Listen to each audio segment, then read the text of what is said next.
শুধুমাত্র এই দোয়াটি একবার পড়েন, আল্লাহ তাআলা আপনার 90 বছরের গুনাহ মাফ করে দেবেন ইনশাআল্লাহ। আপনার 90 বছরের গুনাহ মাফ হয়ে যাবে যদি মাত্র এই দোয়াটি যদি একবার পড়তে পারেন। আপনার ভাগ্য খুলে যাবে, রিজিকে বরকত আসবে, মনের ন্যাক আশা পূরণ হবে, আল্লাহ আপনার সব দোয়া কবুল করে দিবেন। সুবহানাল্লাহি ওয়া বিহামদি। এত ফজিলত, এই দোয়াটা আপনারা শেয়ার করে দিবেন। এই যুবকেরা, আমল না করেও সওয়াব পাবা। তোমার একটি শেয়ারে, একটা বাটনে প্রেস করে তুমি সওয়াব পেয়ে যাবা। কারণ তুমি আমল না করো, অন্য কেউ যদি তোমার শেয়ারের বদৌলতে আমল করে, সওয়াব তুমি পেয়ে যাবা। নবীজির হাদিস।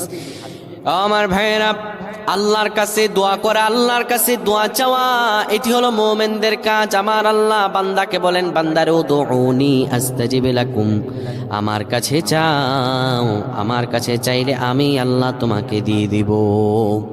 কেউ যদি একবারে দোয়াটি পড়তে পারে, দোয়াটি হলো রব্বি ইন্নী যালামতু নাফসি ফাগফিরলি। কেউ যদি এই দোয়াটা একবার পড়তে পারে, আমার আল্লাহ তাআলা তার 90